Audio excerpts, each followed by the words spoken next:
नमस्कार. ऑथेंटिक खानदेश चॅनलमध्ये तुम्हा सर्वांचे स्वागत आहे. कसे आहात तुम्ही सर्व? मजेत ना? चला मग आज आपण गावरान पद्धतीने गवाराच्या शेंगांची सुक्की भाजी बनवूया. ही भाजी अगदी पटकन बनवून तयार होते आणि खायला पण खूप चवदार लागते. ही भाजी तुम्ही टिफिनवर नेण्यासाठी पण बनवू शकतात. अगदी झटपट तयार होते आणि अशा पद्धतीने एक वेळा गवाराच्या शेंगांची भाजी बनवा. न खाणारे पण खूप आवडीने खातील. चला मग या रेसिपीला सुरुवात करूया. त्यासाठी गवाराच्या शेंगा घेतलेल्या आहेत. गवाराच्या शेंगा खुडून घ्यायच्या, नाहीतर मग कापून घ्यायच्या. अशा पद्धतीने खुडायच्या, नाहीतर मग लांबसर असल्या तर कापून घ्यायच्या त्यांना. त्यानंतर स्वच्छ धुवून घ्यायच्या. त्यासाठी आपण भाजीसाठी कढीपत्ता घेतलेला आहे आणि लसूण घेतलेला आहे.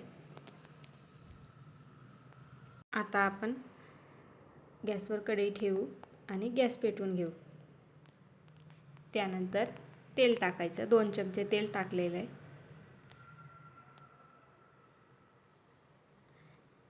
तेल तुम्ही तुमच्या अंदाजे कमी जास्त सुद्धा घेऊ शकतात. त्यानंतर तेल तापल्यावर मोहरी, जिरे टाकायचं, कढीपत्ता टाकायचा आणि लसूण टाकून घ्यायचा.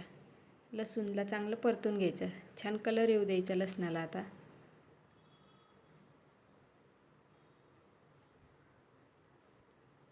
लसूण आता बघा छान कलर बदललेला आहे. त्यामध्ये गवाराच्या शेंगा टाकून घेऊ.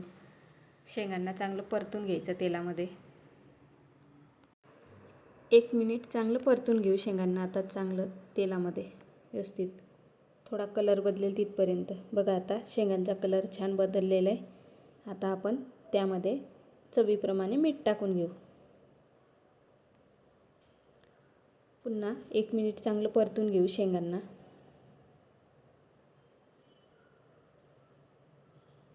बघा अशा प्रकारे छान मिक्स करायचं.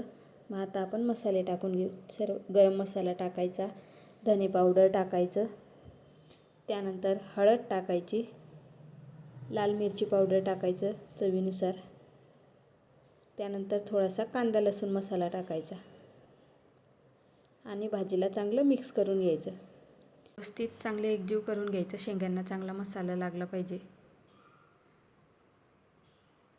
मसाले जर शेंगांमध्ये तेलात झाल्यानंतर टाकले ना तर भाजीची चव छान लागते. त्यानंतर आता थोडंसं पाणी टाकून घेऊ.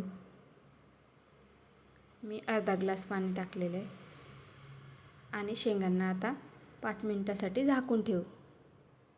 बघा आता पाणी पण आटलेलं आहे. शेंगा पण चांगल्या शिजलेल्या आहेत आपल्या. आता थोडंसं पाणी राहिलेलं आहे, त्याला पण थोडं आटवून घेऊ. बघा शेंग पण शिजलेली आहे.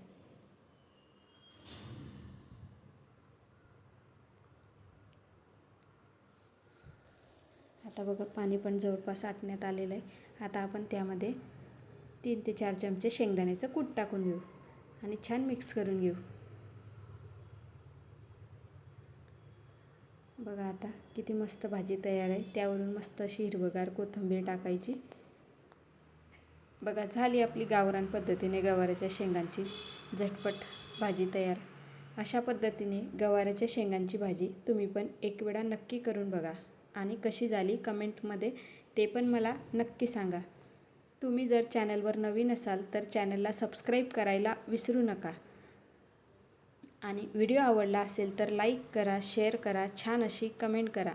बघा किती मस्त चटपटीत आपली गवाराच्या शेंगांची सुक्की भाजी तयार आहे, अगदी काही वेळातच. चला मग आपण भेटूया पुढच्या अशाच नवीन रेसिपीमध्ये. तुम्हाला जर अशीच कोणती गावरान पद्धतीची नवीन रेसिपी हवी असेल तर मला कमेंटमध्ये नक्की सांगा. आपण त्यावर व्हिडिओ बनवू. थँक्यू.